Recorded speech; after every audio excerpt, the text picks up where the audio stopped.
Namaskar. Hello and welcome to P Guru's channel. Good morning, India. And this is our 9 a.m. standard with General Ravi Shankar. Let's welcome the good Shankar. Good General. Sorry, sir. Namaskar. And how are you, sir? Oh, good morning, India, and namaskar, and thanks a lot.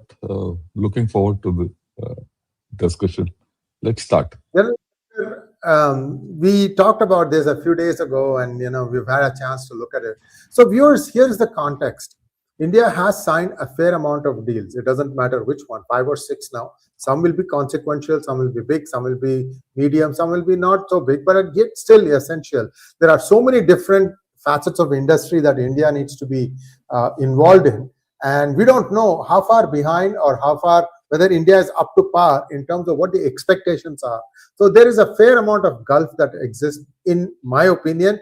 I'm sure I'm wrong, and General Shankar can set me straight on many of these things. I'm not going to take any particular field, but General Shankar, give us this 20,000 foot level, and then maybe we can take specific examples of one or two. For example, in some things, India is ahead. Over to you, sir. Yeah, I think if you look at it, we've had a lot of trade deals, FTAs. And, even yesterday, our Prime Minister was in Malaysia, and he got into a arrangement with them to deal in local currencies and things like that.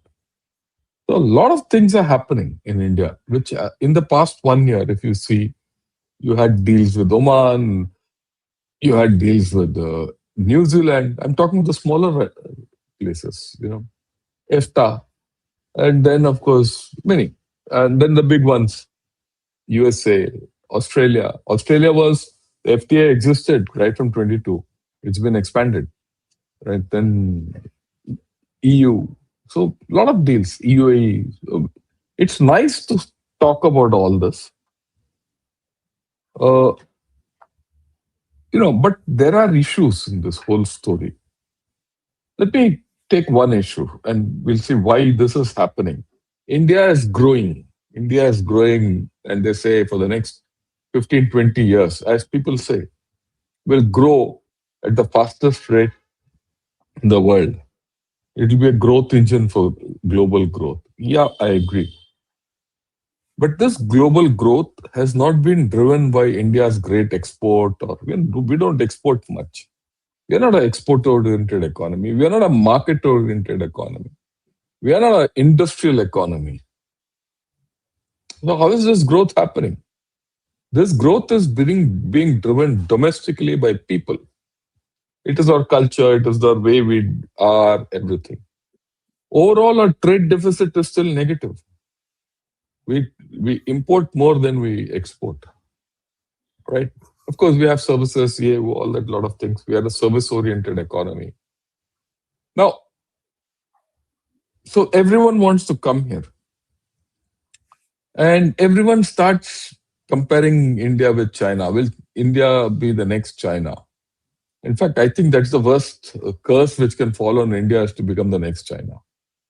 We don't want to go the China way, right? But then we'll not be the next China because we have democracy. Our languages change every 20 kilometers. Our ethnicity changes every street. I say street because you might find one street full of one ethnicity and another street full of another race. That's how it is. We are a completely different thing. But let's look at it. How will this FTAs impact our economy? It's great to trade, but how will these FTAs impact? Will they spur national productivity? Will they spur many things, right? I'm hoping there are a lot of positives which will happen. If these FTAs have to succeed, there has to be an increment in productivity. If the increment in productivity has to take place, women have to come into the system. After all, 50% of a population is women, and women workforce is very low in our country. I mean, it's changing. It's changing. Today you see at every intersection in cities, women policemen, which you couldn't think of, say, 15, 20 years back.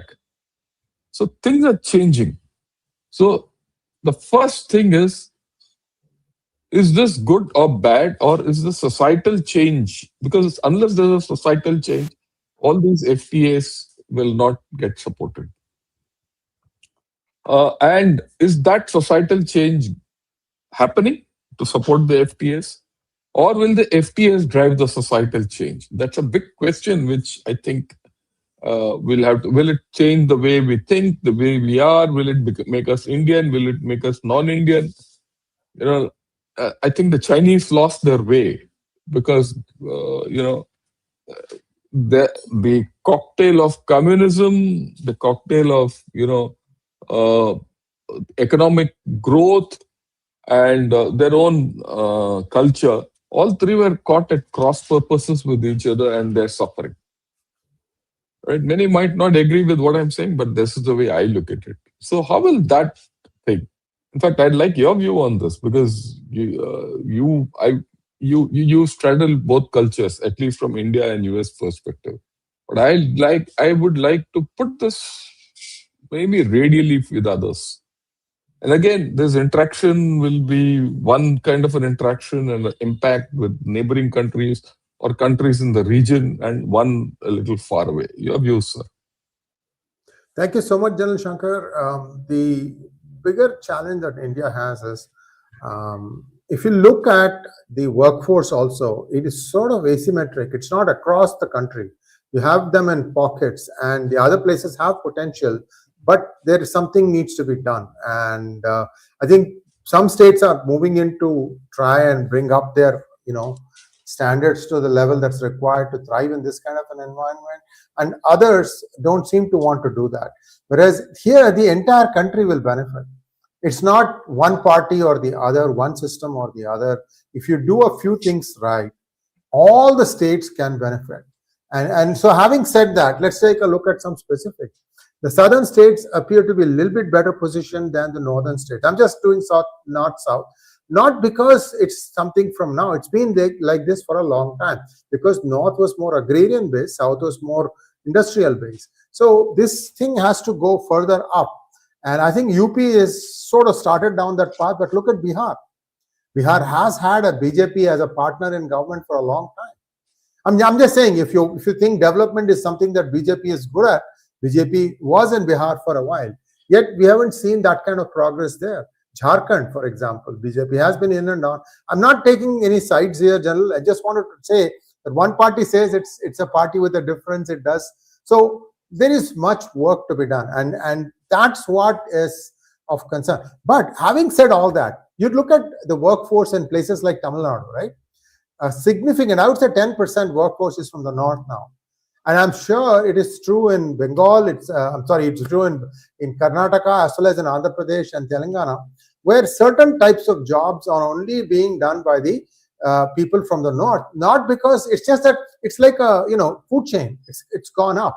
The basic people are doing something else, and therefore others have to come in and do it. So this food chain thing should also grow faster. The only time these things will happen in India is when there's a crisis. I look at this as a good problem, but it is still a crisis. How do you make sure that India can, as a country, make the best use of all the opportunities that will come its way? And I mean, I have my concerns on few states, and these are all very parochial. If I say this thing, then what will happen to me? That sort of issues. I don't know when these state-bound, regional parties will look beyond this into a more national perspective, because it's a must-have. West Bengal, for example, a lot of things can be done better there. Over to you, sir. Yeah, I think you're right. You see, why I picked this up is, if any of these FTAs have to succeed, it is the people who have to make it to succeed. It is not government. Government is okay; they'll give policies, they will, and political guys have their own, thing. But the people have to succeed, and for people to succeed, I think the workforce, productivity, these are issues. Yeah, definitely. The southern states have had a head start on this business, and certain states the work culture is also changing, which is good. Uh, but equally, what I would like to put across is, even the northern states, you leave Bihar, Jharkhand out. Traditionally, they have a. But look at states like Himachal. Look at states like Uttarakhand. They're changing. I see that change when you go there. Even Bihar, Jharkhand, I've been there also. Things are changing, albeit at a slower pace. I see a tremendous change coming out in Assam, right? The conflict here, I mean, between the growth with FTAs and influx, everything, and local traditions, local growth is this that the people have to step up to the plate. It's the people. Let me explain. In the Northeast, you see, people are not. I wouldn't say. Uh, I don't know how to put it. Okay, let me put it this way: the happiness index of Northeast people is very low. When I say very low, it is they get their level of requirement is very low. Their way they live is, they're happy with what they have. You're breaking that bubble and expecting their, raising their expectations. You're making them do things which they've never done in their whole life, right? Will it break the whole ecology there? I'm not talking of environment. I'm talking of a cultural ecology. When I talk the ecology, it is cultural, economic, environmental, everything. Okay. Will it break the chain? Will it break the natural cycles which have evolved over a period of time? That's the danger and that's the challenge, I think, which these FTAs bring from a people's perspective. Uh, the challenge is not that whether people will cope with it or not. People will cope with it. Over a period of time, they'll cope with it. But the FTAs have this come with speed. Everyone wants results. Will these results, change things? Will it bring good, or will it, drive problems into society? That's the point I'm trying to make. Any points on this? Because I think we have a couple of more issues which we can discuss. Yes, indeed. But sir, look at the brighter side for Northeast. Many people are conversant with English, and English is the language of business. Yeah. On So that, there there's is no an doubt. opportunity also. Yeah. Yeah, on that, there's no doubt. Entire Northeast is more comfortable with English than Hindi. Okay, and there's yet another dynamic, which I see happening. Having been in the Northeast and in the South, the connect between the India's Northeast and the South is fantastic. Actually, Yep. the Yep. work, I agree. people talk of workforce going north-south, but there's a Northeast-South connect which is happening. When you go to the Northeast and speak to people, they say, look, we prefer to go to the South. Okay. And the connect is huge. And I've seen way back, I'm not talking now, I'm going back about 15, 16 years. I see a lot of people in Tripura who are from Tamil Nadu. So I asked them, what are you doing here? Oh, we're doing so. We're doing business from a long time and we continue to be here. We're comfortable here. You see, this border town in Manipur is More. all More, is all Tamilians, Tamil Nadars. Okay, descendants, of course. Now they live this thing. So that bit is something which is interesting. I think I'm positive about it. I'm just highlighting an issue. I mean, today's discussion is not being critical about an issue or be, gush about an issue. But these are the main factors of this FTAs. I think we need to shift to something else. If these FTAs have to come up, we need to do a lot of reform, policy reform, uh, right? And from seeing it from a perspective of being from outside, right? And yet knowing what's inside in India. What do you think are the major reforms which India has to do to keep pace with these FTAs? General Shankar, in India, there is so much money in politics that it has pervaded all sections of our society. And one of the challenges that I see is ownership of land. And if you don't have clear ownership of land, then allocating new land to new projects, this could easily get tied up in litigation and nothing will proceed. I'm not talking about software companies, which can be done in many of the. But if you talk about, like, for example, say India gets saffron, product management, like from complete ownership plus maintenance, MRO, that kind of a facility. You're looking at a huge piece of land that needs to be lien free, it had no problems and things of that nature. And for that, India needs to have a framework. There is something called RERA, which is pretty good, but I would like to take this thing a little bit more beyond that, and and put on technology that's proven for these kinds of things, which is blockchain. And these are things that are a must have. It's not a nice to have. I don't know how to convince our policymakers that some of these things are absolutely important, because sir, without going into specific, you yourself have faced land ownership difficulties. I don't have to go far. So this is happening as the standard practice these days, viewers. So this has to be absolutely nailed down. Big companies, when they come in to try and establish huge industries, right, they need to have absolutely no roadblocks in their way. And if one litigation is started and some court will give them a stay order, it doesn't work that way. And see, these are things that not just the central government, because land is actually a state subject. The state governments have to also be ready to do it. And I see some challenges, especially in the southern part of India, where much of these things are happening. The stakes are high. Everybody wants to be in a certain area of the state where everything is, well placed and it's poised for huge takeoff. Everybody wants to have it there because they say that, okay, here the value goes up much faster.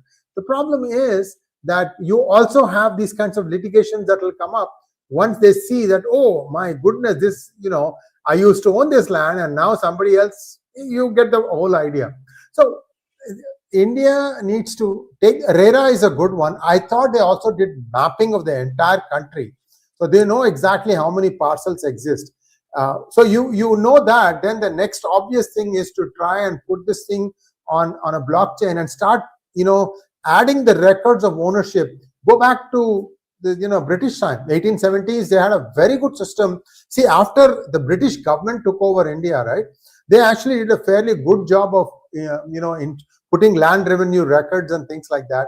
And those things need to find their place into blockchain based land ownership. Land is the most important thing. So it's a foundation, isn't it? So that's what I'd like to see in land ownership. I don't know in what part of the progress now India is. That would be something that's very, very key. Sir, over to you. Yeah, thanks a lot. So land is one great reform which you have to do. What else? Well, the next thing is, all these skirmishes that happen from resources sharing. Oh, this is ours. We are not going to part with a drop of it to the other state. That things don't work that way. Everything has to be smooth. That's why I'm saying states need to stop thinking as an individual party. We are going to build all these moats so that others cannot get in. That's not going to work. What usually ends up happening is the workforce will move away from the state to a place where things are more conducive. Example is Tamil Nadu. You have put this barrier, language barrier. So what happens is people who are aspirational, they move out. Same thing for Kerala. People always, this is a joke, but it's got some truth in it, that Keralites work better outside of Kerala than inside. Why? Ask yourself this question, Keralites. I mean, I'm not insulting you or anything. I'm just asking you a basic question. Why is it? Because your political atmosphere has been messed up. These things have to really, really change quickly. The hard part has been done by the center, which is to get all these deals at very favorable terms.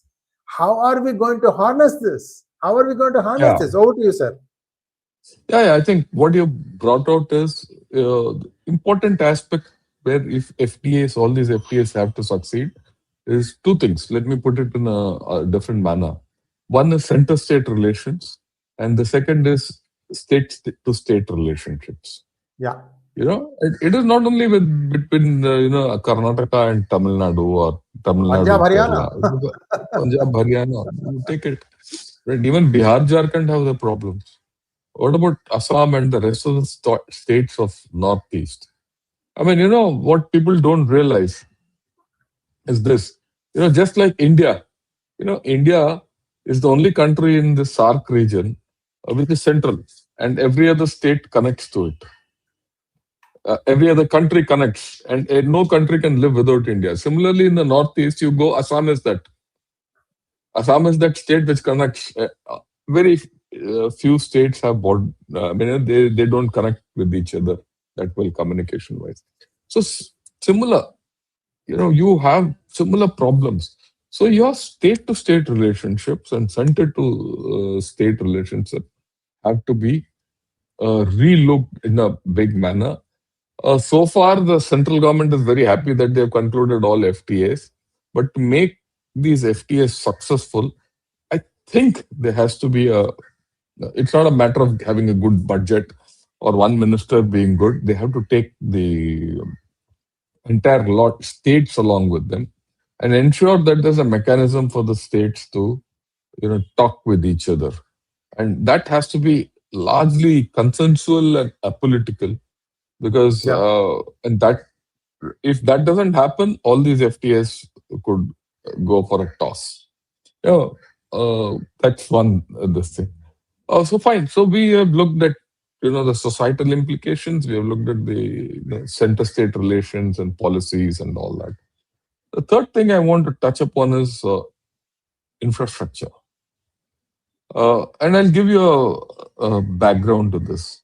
Long back, at the turn of the century, mind you, when I used to study China, there was a Chinese analyst who had said, look, if we have to move anything, a set of goods from place A to place B, in USA, it takes 1 day. In India, it takes 3 days. In Yeah. China, it takes 10 days. Those Okay. days. But those days. But today, it's exactly the opposite way around. In China, if a place, it takes 1 day, it may take 3 days in USA and maybe 10 days in India, right? It's infrastructure, connectivity, power, all these factors come into play. So the question then is, will our infrastructure cope with all these FTAs? Your views on that?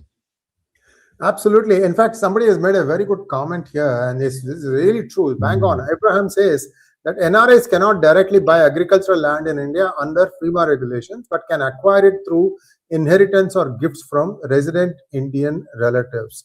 And, like this, there are lots of things. NRIs cannot own stocks in Indian companies. And RBI will publish a list. Last I checked, I just got tired of it and I stopped it. They will give you a certain list that's published every day, and then they say you can only buy these stocks. But if you buy stocks that happen to go out of this list, then they penalize you. And everything without your consent. It just directly, you give your bank account for trading, debit, that's it. You only get to know it at the end of the month. Oh, this thing fell out of the list and I went and traded this and there is a penalty. I made $20 or 20 rupees profit and the penalty is 200 rupees. You just get disgusted after some time. So some of these things also need to be done clearly and correctly. Somewhere there is still that hesitation of the East India complex. I can tell you, there is a definite hesitation in many branches of the Indian government of the East India complex. Oh, if I give this, what will happen? I mean, you have these days software, you can model this out to find out what will happen, because other countries have gone through this. Somewhere, there is some hesitation about some of these things. And unless these things become easier, sir, I'll give you an example. I publish books on my own brand, and the cost of selling a book, on the book sales, there is no GST. But for me to print the book, I have to pay 18% GST. And I ask, why am I? So finished product is coming from the United States. I sit in my home and type the entire manuscript. I do all the editing, double checking, triple checking. I give the final output to the printer and tell that person print so many copies. That process, that order costs 18%. And yet again, after the finished product is over, I can sell it for 0% GST. I mean, we should think about it. It seems unfair that for that 18% that I'm paying to print my book, what am I getting? And people can make these arguments. What exactly am I getting for these things? Somewhere I need something that's clear policy that makes it easier. Because what happens is, after some time, you can't break past some barriers, General Shankar. Absolutely difficult to do that. Even today, our hardest problem, sir, is the logistics of shipping the products that we sell on our website. Always this is a problem. Cities is not an issue. The moment you step away from cities, somebody from a small village gives you get one digit a little bit off, the whole thing collapses. So there is still infrastructure, logistics, there's still fair amount of work that needs to be done. Consistently having everything done. I'll give you another example, sir. Hindustan, if you spell the word Hindustan, in the north it is STAN. In the south, chances are it is STHAN. This has been there for a long time. But think about kind of havoc that happens if you are putting all these things into a computer. The name changes. I was just giving you one example, right? So we got to figure out a way to do it right. And the way to do it right is there. Store the names in Devanagari, because you can exactly say what is the Dirgham, what is the Ottu, what is the stress variable. But we insist on storing it in English. I'll give you an example. Every street has a street name. Okay. Yeah. I live in a street where at one end of the street, the thing says street. On the other end, that street name, it doesn't say street, it's a road. So one end it's a street, one end it's a road. It's very funny. So people ask me, are you staying in a road or a street? Okay. Right I there. don't know. I don't know. Are you staying in Om's Road or Om's Street? I don't know, because one end says this and one end says that. That what you're saying is that's there. And I don't see it in one place. I see it across the place everywhere. So I think our logistics has to change. Our logistics, the way we move goods, the way this thing, and the infrastructure backing those logistics also has to change. Like you rightly said, it's okay in cities, but when you step out, how? Look, people say that our highway system is going very great, and it's moving at some. You come out with the center saying, we build so many kilometers of roads per day and all that. But on ground, what's the effect? You might have a highway, okay, and it'll still people don't move in faster. So there is this problem in India where you have infrastructure, you created infrastructure, but that infrastructure doesn't serve the purpose for which it is created. Long back from Chennai to Bangalore used to take me 7 hours. With all the infrastructure and a highway and 4-lane road, 6-lane road, expressway, you pay toll, everything, it still takes 7.5 hours. So what's changed? You see, what's changed? That highway comes after 3 years, the potholes start appearing and they don't get repaired and things like that. So nothing has changed. So I think this is something which we have to look at. This, unless your logistics go about changing, things will not change. And logistics means what? Your roads, your infrastructure, your networking, your IT, everything all has to sync in all this. Otherwise, things are not going to happen. And FTAs will not come about so easily. Right. Let me ask you, what are the things you see where we'll have problems or where you're concerned about these FTAs? Sir, you hit the nail on the head. I drive to Bangalore sometimes. Stupid enough to drive to Bangalore to take the flight from there. So when you're going from here, right, Tamil Nadu is corrupt, but some things they get right. Even in the small villages, even the one-lane road, the roads are pretty decent. There are not that many potholes. They seem to fix them fine. But there is this municipal corporation of Hosur. This has become huge now because of the overflow from Bangalore, which is bursting at its seams. So industries are coming more and more into Hosur. Like there's a huge iPhone manufacturing plant that Tata has put in Hosur. So you can bypass the city to go to the Bangalore airport from Coimbatore. You have to go through Hosur, and then you have to go to a place called Hosakote, which is in Karnataka. Postcode, yeah. You know when you have crossed into Karnataka immediately, sir.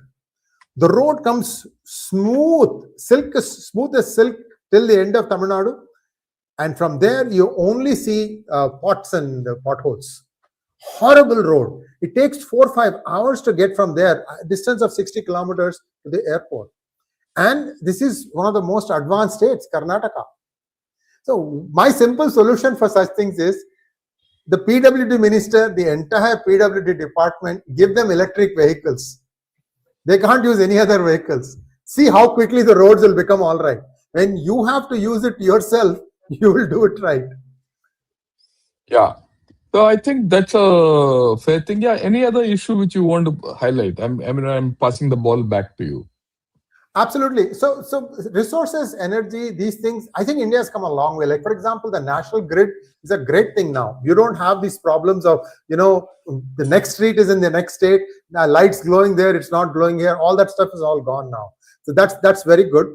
The thing here is there's a good thing coming our way. Everyone from the smallest village to the biggest city, there is a huge good thing coming our way. There's a huge opportunity coming our way. We need to see how best we can harness this. We're not doing this for ourselves. We're doing it for our future. Our children will have better lives. Once everybody starts thinking along these lines, General Shankar, automatically a lot of things will get solved. I mean, think of like this as an opportunity, as a crisis opportunity, because unless some things happen in a timely manner, this will go. Somebody else will come and take it and go. And you need to make absolutely sure your demographic dividend is going to pay. And for that, you need to do it for your future. I really would like everybody who's listening to this program, whichever state you are, please think of it that way. For our future generations, let's all get along. Make sure that let's make this thing happen. It's the hardest thing to do. 17, 18 years, the EU trade agreement, finally it bears fruit for whatever reason, but it's borne fruit. Now you have it ready. How ready are we to just step it up and go run? See, Gujarat model was what? That they could immediately get you into production right away. Singur's loss was Gujarat's gain, the West Bengal. Yeah, it gave Mamta the power afterward, but look at what has happened in a state like West Bengal. It used to be the most industrialized state till 1947. That means it's got the potential. Yeah. This is what I keep thinking. Yeah, sir. Yeah, every state has got the potential. The thing is, how does this potential get converted into a kinetic? After all, potential energy is a stored energy. The kinetic energy is the energy which is, you get out of a thing. I want to get another interesting thing in this FTAs. You see, it's nice to say development. FTAs will bring development. Industries will come up. Industries will mushroom. Homegrown industries will mushroom. After all, if you have 10 FTAs with 10 people, a trader will like to expand. A small factory owner will like to expand. And export more and make money and things like that. And others will also come in. Sooner or later, joint collaborations will start and all that. One of the things which worries me is environment.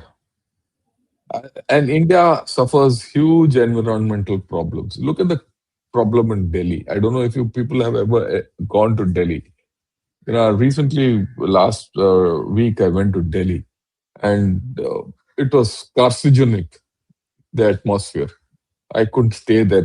Something was burning, especially if you're going from a cleaner area to Delhi for just a day. It hits you.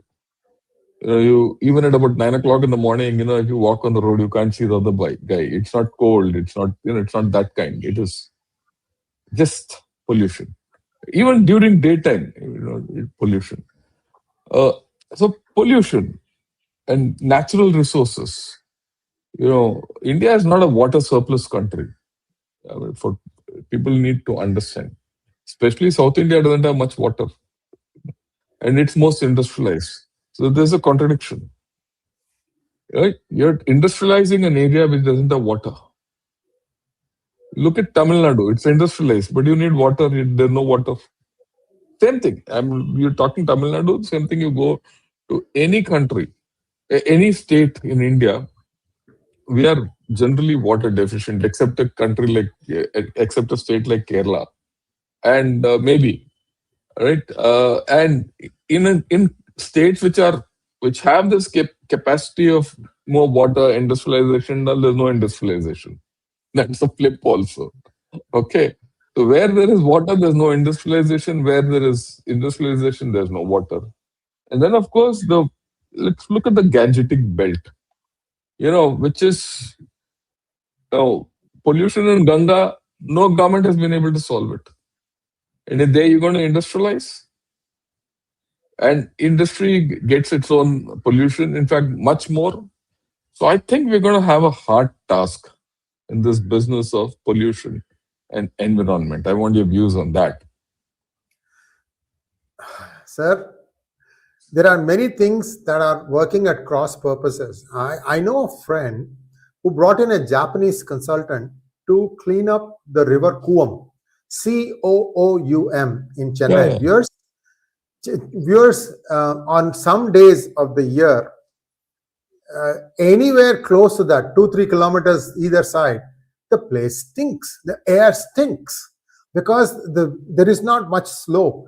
Cooms are just effluents for all the drainage. Everything, all drains drain into the Coom, and there is nothing you can do about it. So this Japanese engineer had come, studied it, and he said that there are tides, and with using the tides, I can automate the cleaning of the Coom and the Adayar River.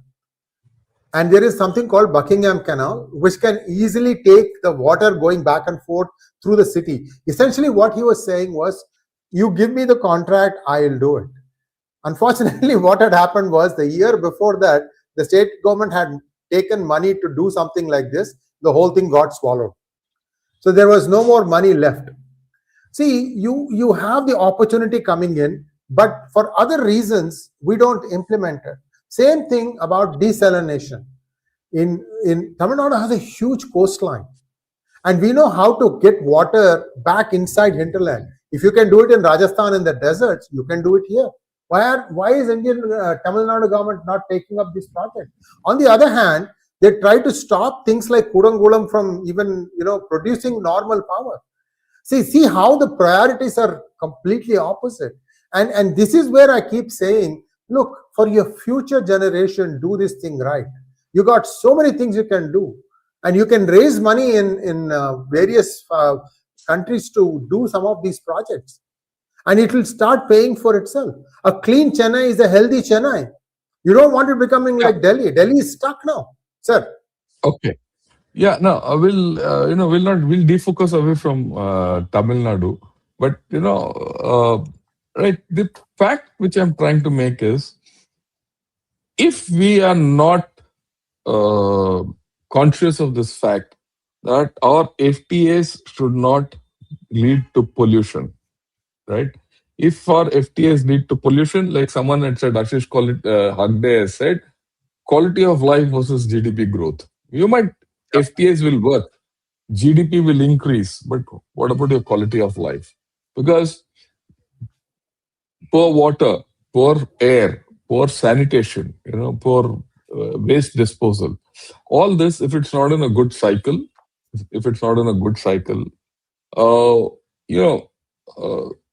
cost to the individual increases. Right. I encountered a very nice model of in a place called Mandi Gobindgarh in Punjab. This was when I was a major young. I had no new idea about all these things. So I was in charge of that city. That township was under me. And Mandi Gobindgarh is supposed to be the steel city of Punjab. Incidentally, a lot of everything. This thing they recycle a lot of scrap, which I think is a good idea. Recycling scrap is a damn good idea. Okay. And they make a lot of steel items and all that. Uh, so I used to go around. I was there during the period when Khalistanis were very active. I'm going back into the late 80s. So when I was speaking to one of the town officials, so I asked him, "How do you do sewage disposal?" Right? It was very interesting because so he says, "Look, the sewage in the city goes into a tank, right? And the tank, we do some fundamental thing, and then we pump it into another tank on top, and we sell." I said, "How do you sell?" He says, "People buy sewage water." And I said, "Who buys it?"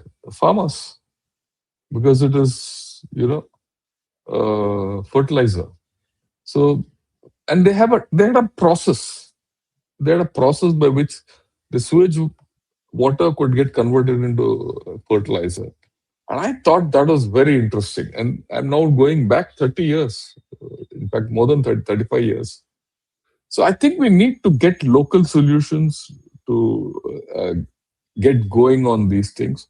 Otherwise, life for people, the kind of plastics which are there, the dirt which is there, cleanliness, everything goes. And by nature, culture, we in India are very good within the house. We want everything, but the moment it's outside your compound, you're the least bothered about it. Public sense is very poor. So I think that is a huge danger to this whole story. Again, it's a quality of life because if this goes down, your health issues start up. You have bad water. Water, we are always water deficient in India, and I'm talking of everywhere. So all these things, I think, are a real danger to all these FTAs. It's okay, you want to improve your GDP, productivity, industrialization, and everything. There are a lot of downsides to it, right? I mean, let me put it to all our audience, whether you're on P Gurus or on Ganashot. The point is, I'm trying to make this is probably a bit evangelical also today. We are giving Bhashan. But the fact is, unless someone talks about these things, we'll only talk about the good and bad of the FTA, whether it's good for USA or good for India. What happens between India and USA is one part of the story. What happens between India and India is the second of the major part of the story because we have to live with it. Right? That's why it might not be a popular thing, but I think this is a very important discussion which we're having. Back to you, Shreyaji. Any other point you want to take up? No, I've seen some comments that Sri Iyer is all over the place. No, I'm not all over the place. I'm just taking one specific instance No, to he's tell you. taking just one point. No, that's There are okay. specific several instances like this. At the same time, we have so many places where we need to improve a little bit. And the good news about wastage usage, it's happening in cities now where people have recycle bins and dirt bins and things of that nature.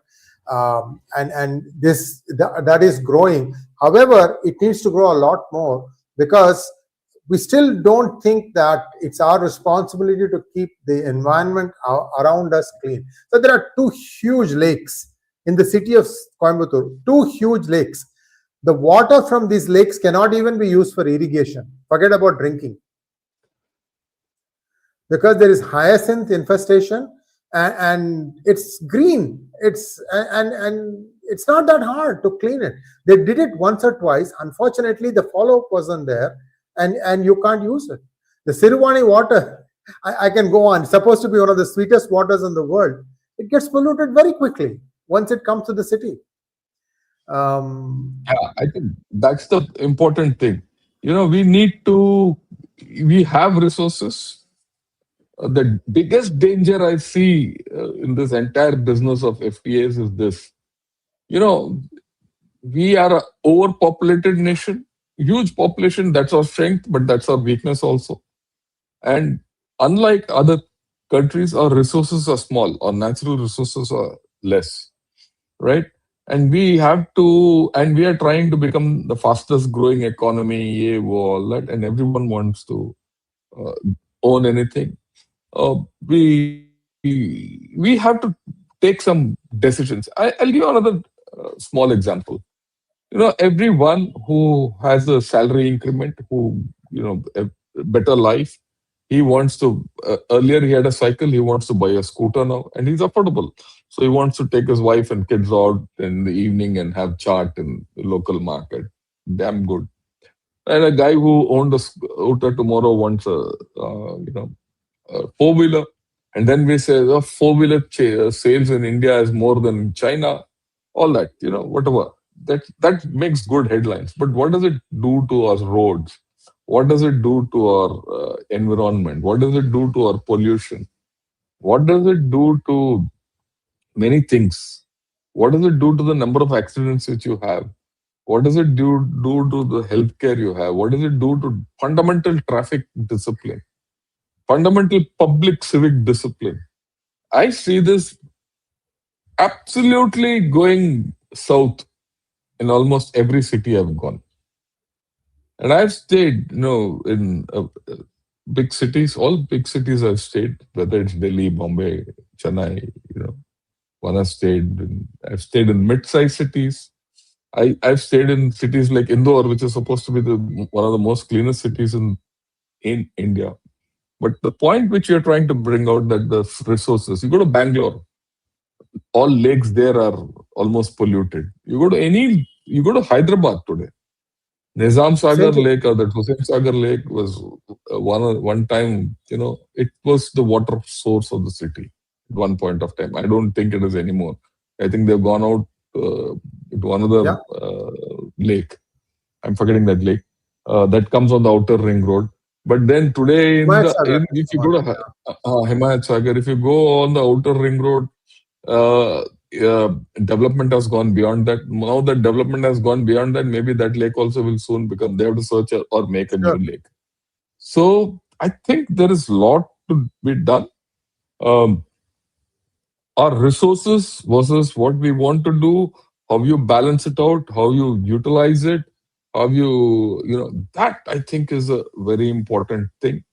Otherwise, I don't see any problems. I'm very confident that our people will come and do the right thing for ourselves. Right? Any other point you want to bring up? Otherwise, we could take a few questions and Yeah, this is our country, viewers. It's not just your home that's yours. Outside also is yours. Think about it. There are lots of people who come and do it, but they do it for a limited amount of time. You need to do it on a consistent basis. During flood time, there are lots of along the rivers. There were lots of viaducts that were created to store the excess water, so that in times of need, that water will help the people.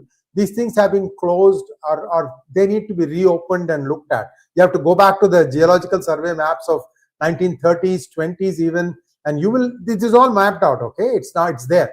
We just need to take a look at and see how this thing got breached, how can it be renewed and renewed. This is something that can be done. Water is the most important, and this is the most precious commodity you're having. This is something that really needs to be taken up on a pan state level, and make sure that this is a policy. Everybody is going to do this thing like that. Died with Pregozi, thank you so much. Can't we bring back our people working in GE, P&W in US? They'll come back on their own. You don't have to pay for it. They'll come back on their own, sir. Yeah, they'll come back on their own. There's no doubt. Yeah, I think we've covered a whole cross section. Any other points you want to discuss, we'll discuss. Otherwise, we can, this is more Yeah, I of think a we're done, sir. conscious. Yeah, Yeah, what I'd like to tell everyone is this is an offbeat topic we've picked up. yeah, So that people start thinking holistically and not just look at the plus minus of India, EU, India, FTA with USA, or India, Saudi, all that will happen. But ultimately, you're good only if you're strong at home. And that's the most important thing which we have to understand. I thought we'll talk about it. So anything else? Otherwise, we are done for the day. You could No, sir, we conclude. are done, and we are looking. Please come back and join us in the evening. The Gunner site will be there. General Raj Shukla, General Harimohan Iyer, and General Shankar. I'll be hosting that program. We have a very interesting topic for tonight. So join us for that. Thank you so much, sir. We'll see you soon. Namaskar. Namaskar.